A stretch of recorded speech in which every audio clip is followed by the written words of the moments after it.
Sa kabila ng engkwentro sa Mama Sapano, tuloy-tuloy pa rin po ang usapang pangkapayapaan sa pagitan ng pamahalaan at MILF.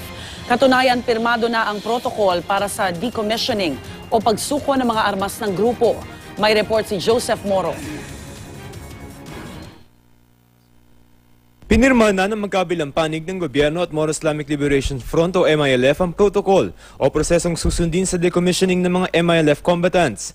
Ang decommissioning ay ang pagbibigay armas ng MILF sa isang third party, ang Independent Decommissioning Body o IDB, na pinamumunuan ni Turkish Ambassador Haider Burk na dating representante ng Turkey sa North Atlantic Council o NATO.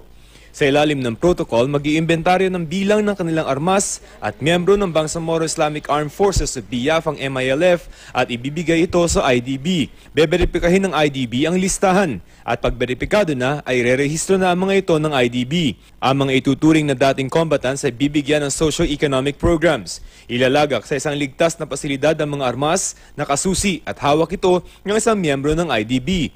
May 24-hour surveillance video at may alarm system ang pasilidad.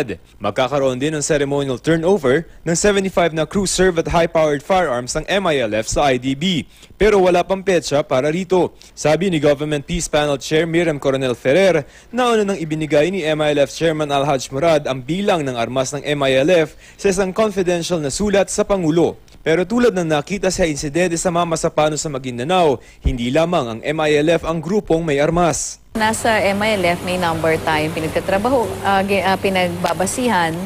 Yung small arms naman na pwedeng i-register kapag nagkaroon ng amnesty. Kung ayaw, di illegal weapon na yun.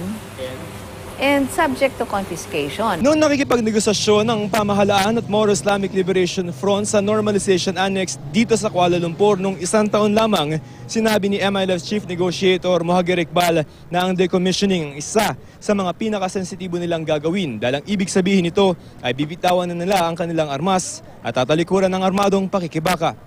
Sa paghaharap muli ng dalawang panig sa Kuala Lumpur, hindi na iwasang pag-usapan ang engkwentro sa Mama Sapano, Maguindanao. Sa joint statement ay nilabas ng panels matapos pirmahan ng protocol, nagpahayag ang dalawang panig ng kanilang pakikiramay at pighati sa mga namatay sa engkwentro sa Mama Sapano. Sinusuportahan din nila ang investigasyong gagawin ng Board of Inquiry at MILF Special Investigative Commission. Paiigtingin din nila ang kanilang kooperasyon at koordinasyon sa usapang pansiguridad para na rin mabuong muli ang tiwala at kumpiyansa ng publiko sa prosesong pangkapayapaan. Magiging fair tayo sa lahat dito sa investigation na to. Kung talagang ano yung lumitaw, di tingnan natin yung paano tayo magre-rectify. Para sa Unang Balita, Joseph Morong reporting.